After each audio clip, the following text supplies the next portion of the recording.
Russia with love. Great sport this. Oh, the guy? Yeah, bunting. Wonder what does he mean by that? Okay, well we'll get into it. I think he meant like the actual boating, and Bond was like, "Yes, I like the boating as well," but his style of Yeah. Well, not. I didn't know if he meant that, or I was like he was like, oh, like a couple making out. Look at this. Yeah. Go get him, Tiger. This is all part of the intro for Russia with Love, minute 19. I'm Brian. And I'm Brad. This is the podcast that takes the longest running, smoothest, suavest, most debonair spy franchise around and shakes it out 1 minute at a time, never stirred, because this is Bond. And I also don't know how to do that with my head, because it's the first time I decided to shake my head instead of my hand. Brad, one, I knew Sylvia Trench came back. Mm-hmm. And so far, everything I said in the previous minute or 2 minutes back or whatever, man, she seems to have been reduced to such a one-dimensional character compared to how she was. Which is funny that improves. Which is funny because she was supposed to be like his long-standing girlfriend. Like she was going to run through like movies. Oh, didn't you say Sylvia Trench? Didn't you say that was Honey Rider? Who was his girlfriend in the first one? Was it Honey Rider or Sylvia Trench? Sylvia Trench is the woman he has relations with in the beginning when she's doing golfing. And then Honey Rider is the one he's kissing when the credits roll. So Honey Rider is the blonde shell collector, and Sylvia Trench is the one who is doing playing that card game with him in the beginning. Yeah, it was one of the two. One of them was supposed to be his long-standing girlfriend, like that was supposed to transpose movies. Gotcha. So like as the franchise went on, she was always supposed to be part of it. That's a bummer. That would have been interesting. I mean, as long as she like knew, that would have been so interesting. It could have been like in Kingsman with Tildy, Princess Tildy. How she evolved, and then I don't think Bond would ever have called and been like, I have to sleep with a target, obviously. But that could have been interesting. Anyway, what happened in this minute? Sorry. Yeah. This minute we finally get to see the namesake of this movie, Mr. James Bond. So we start off by finishing the scene with number 3 and Nova Scotia. I'll never get her last name right. Oh, I only remember because it's literally just an A at the end of Romanova. So we get to see the finish of that scene. She's still kind of creepy. She rubs her hand on like her shoulder, neck, up into her hair.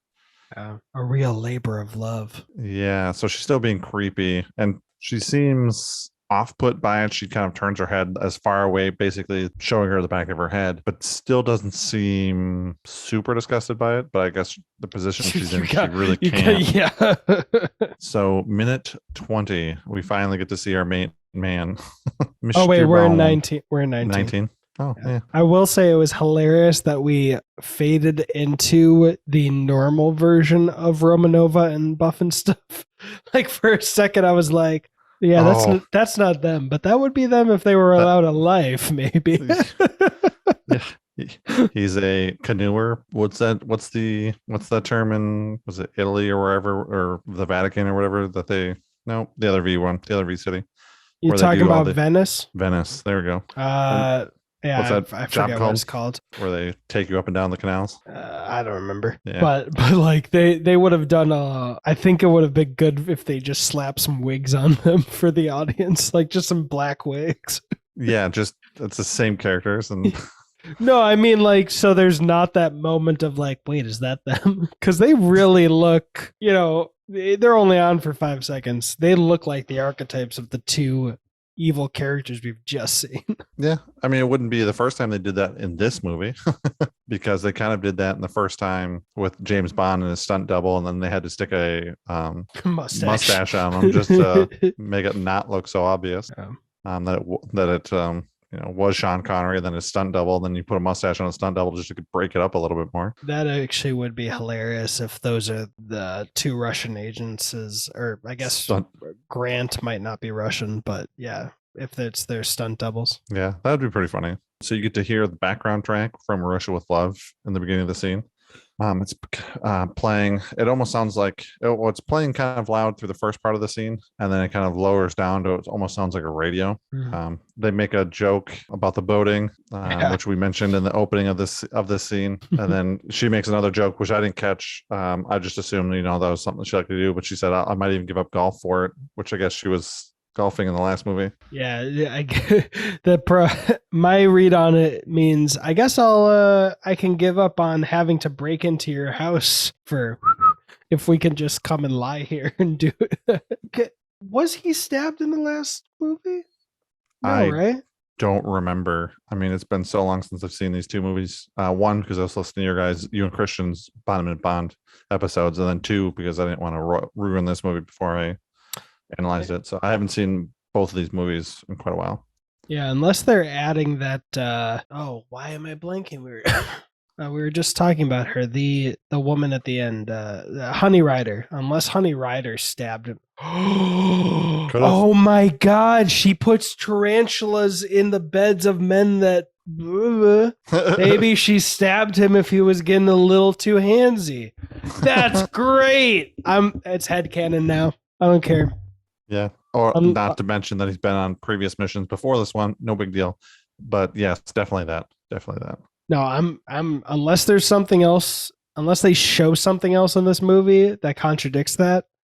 My headcanon is that my headcanon is that Honey Rider stabbed him when he felt a little too entitled.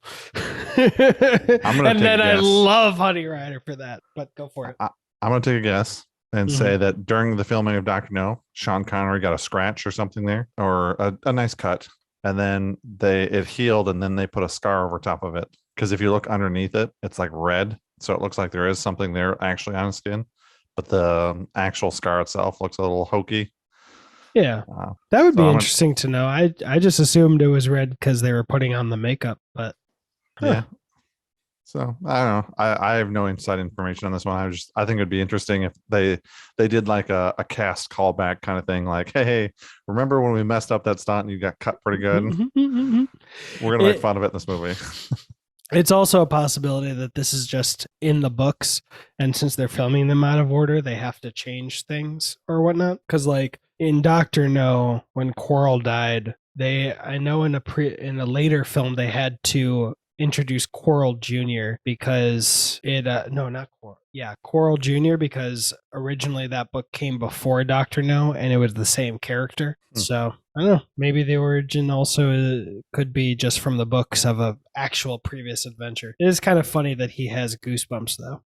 Yeah, well, yeah, could have been a nice day, could have been a nice lady rubbing her finger scratching on your back. So could be any number of things. Yeah. So they're in the boat. He's got his tow line, pun intended, on a bottle of champagne, which I'm assuming that's champagne based on the top of it. Yeah. He pulls it out of the water, says it's not cold enough, so he drops it back in. Yeah. And then we get the 1960s version of the 1980s pager.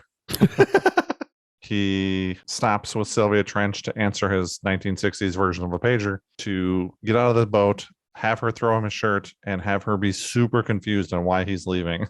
Yeah. And he's like, I've got to go make a call.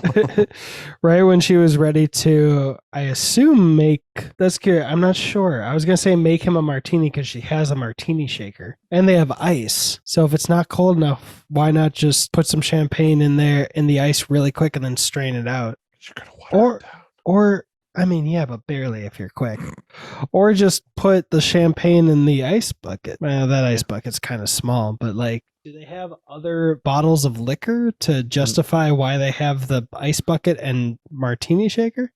Not that you can tell. I mean, you can, for a hot second when he's grabbing his beeper, you can see inside of their case, their picnic case, and they got quite a few more plates than they really need. I mean, there's like probably 10 plates or so. And there's a bottle in there, but it almost looks like a medicine bottle. Yeah. So I don't know what that is on 49 seconds. And around the 27-second mark, there is a little bit of ambery liquid in the shaker. So maybe they started off with some martinis and we're going to finish off with champagne. Classic case of a war tortured spy needing a lot of alcohol to get it up. You know what I mean?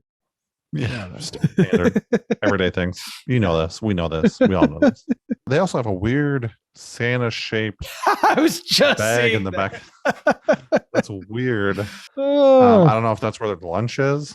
If they put it in a red sack like Santa Claus, but yeah.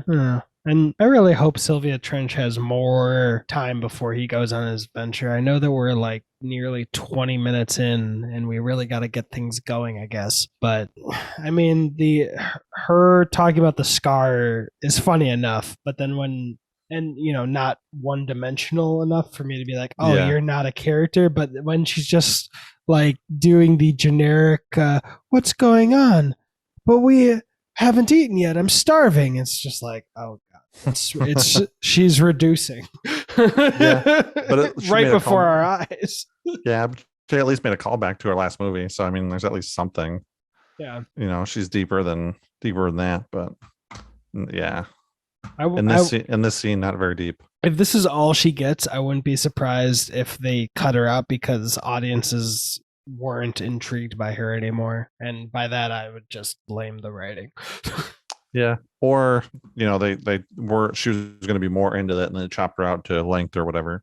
Because they do seem to kind of want to keep it into that like 90-minute mark. So maybe she had more scenes, and they just we can't have it. We'll chop her out, except for the beginning because it's irrelevant that she's there, but it gets them pushing the plot forward.